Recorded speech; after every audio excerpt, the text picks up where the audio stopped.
I thought it would be funny to have a sadistic coworker. I got more than I bargained for. Submitted by Clarkinator69. We've all had coworkers that were memorable for bad reasons. And I don't just mean memorable for habitual lateness or piss-poor work ethic, although many jobs are rife with garden variety employees of that sort. No. I'm talking about weird coworkers. Maybe they had great attendance and a stellar work ethic, but they were still complete freak shows. If you're anything like me, a few things are true. You find such coworkers at least mildly amusing, even if you're laughing at them more than with them. You catalog and categorize these types, and notice trends. For example, noticing that certain jobs attract weirdos more than others, and most importantly, you and your friends regale each other with your best stories about these aforementioned coworkers. I worked retail for over 5 years while in college, and have observed that certain types of retail jobs, such as maintenance, recovery/cart clerks, and gas attendant jobs tend to attract weirdos more than other positions.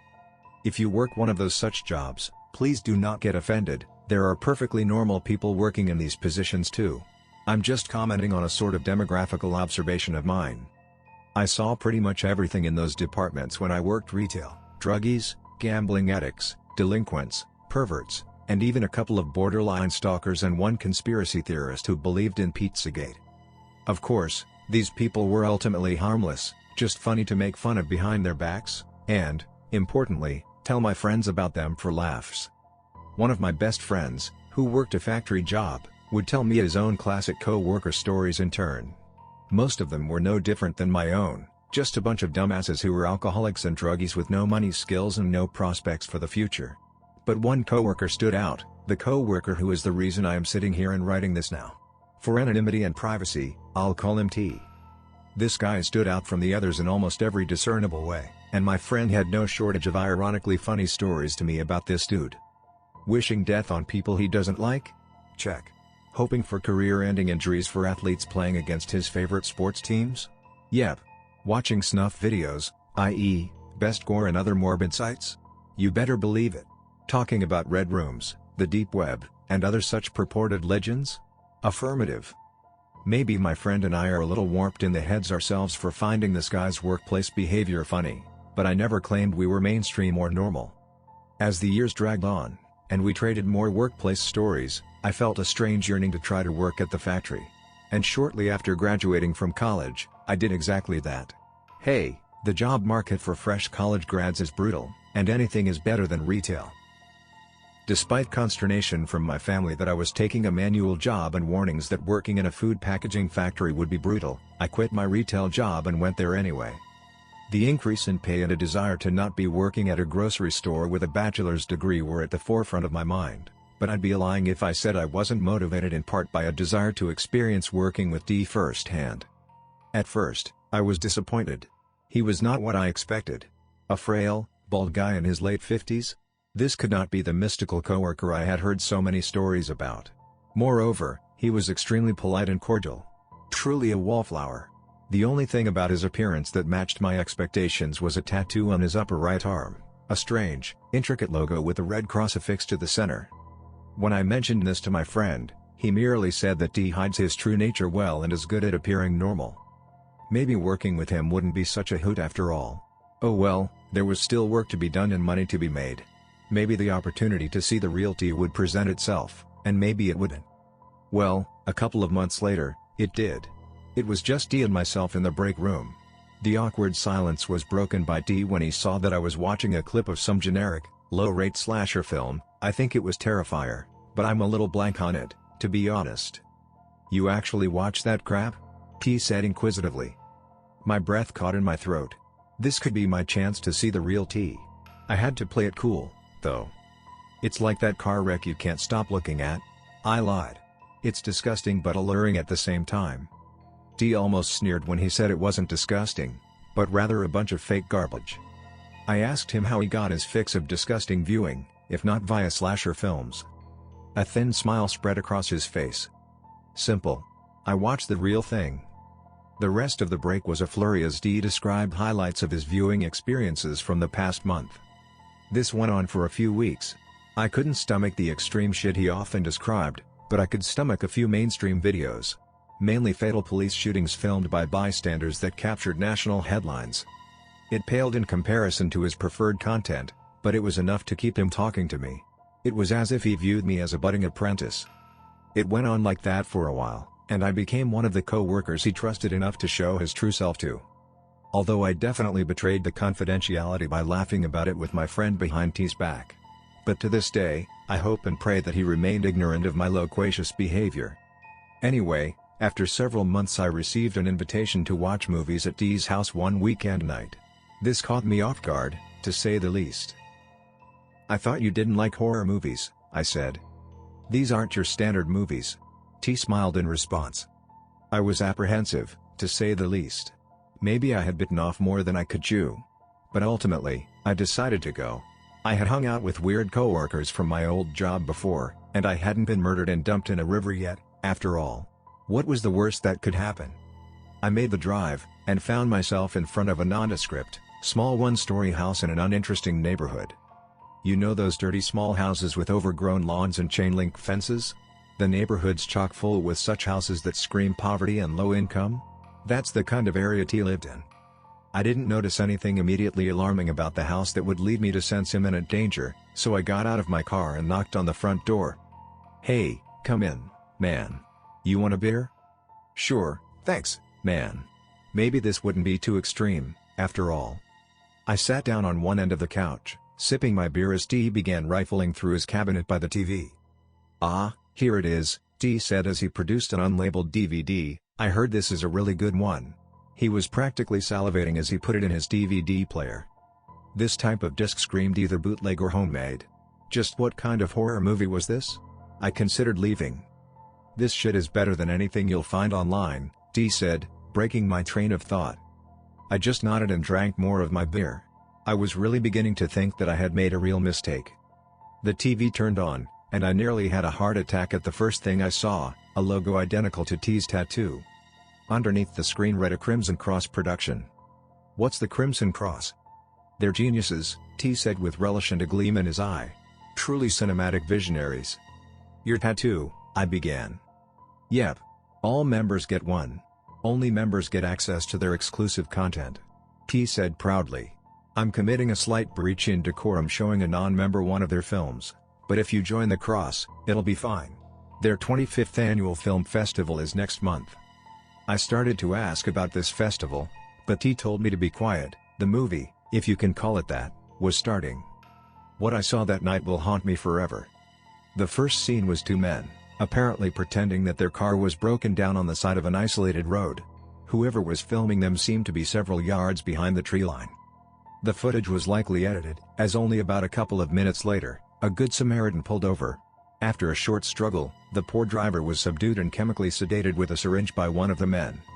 About 10 minutes of these kinds of scenes followed, with 3 more abductions perpetrated with similar cliché schemes, with the exception of the last one, which was a home invasion abduction.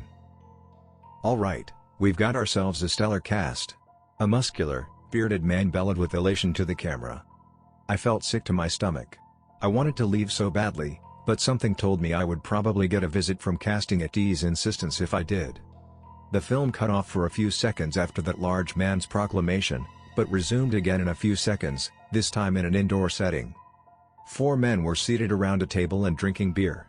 There was the large muscular man who appeared very much the ringleader, the others called him Big Sarge, 2 slim men who seemingly harbored great wiry strength. They had been the primary abductors, and a large and fat bald man, he was known as Tracker. "We've enjoyed some fine brews, and the cast has been given a half-hour head start. Time for the games to begin," Sarge said as the screen cut off again and was replaced by a title card, "The Hunt 12. I love the hunting ones," T boomed. "More fun when they have a fighting chance." I barely suppressed my stomach's contents. I decided to drink more so I could blame it on alcohol in the event that I vomited. If I appeared soft or squeamish, I probably would have received a casting call. After a few more seconds, the film resumed again. The 4 men were armed to the teeth now, and Tracker was holding the leash to a few bloodhounds. It was obvious why he had his nickname now. Again, I am convinced it was edited down at this part, as this part appeared more montage than anything. After several minutes it cut to a desperate woman running and tripping over brush. I recognized her as the cast member who had been snatched from her home. Judging by what I could see on the film, Tracker and one of the slim men were chasing her. After a few seconds, the other slim man jumped out about 20 feet in front of her, hurling an axe at her with deadly accuracy.